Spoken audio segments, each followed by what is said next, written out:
Please সবাই এই ভিডিওটা শেষ পর্যন্ত দেখুন।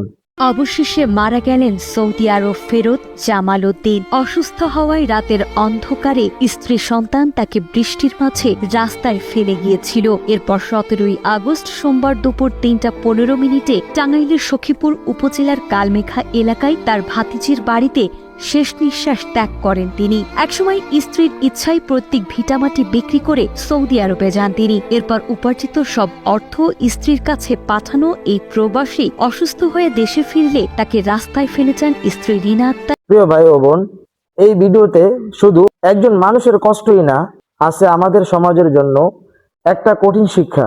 যে মানুষটা জীবনের সোনালী সময় প্রবাসে কাটিয়ে পরিবারের জন্য টাকা পাঠিয়েছেন, সেই মানুষটাই আজ অসুস্থ হয়ে দেশে ফেরার পর যদি আপনজনের কাছে আশ্রয় না পান, এর চেয়ে কষ্ট আর কি হতে পারে। অভিযোগ উঠেছে, অসুস্থ অবস্থায় তাকে ঘর থেকে বের করে দেওয়া হয়েছিল। পরে আত্মীয়রা আশ্রয় দিলেও শেষ পর্যন্ত তিনি আর বাঁচতে পারেননি। প্রশ্ন হলো, টাকা থাকলে মানুষ আপন, আর টাকা ফুরিয়ে গেলে মানুষ পর। এই কেমন মানবতা?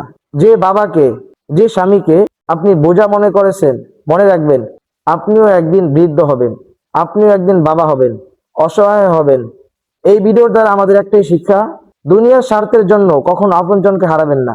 কারণ দুনিয়ার সম্পদ রেখে যেতে হবে, আর আখিরাতের হিসাব থেকে কখনো আপনি পালাতে পারবেন না। কমেন্টে জানাবেন আপনাদের মতামত।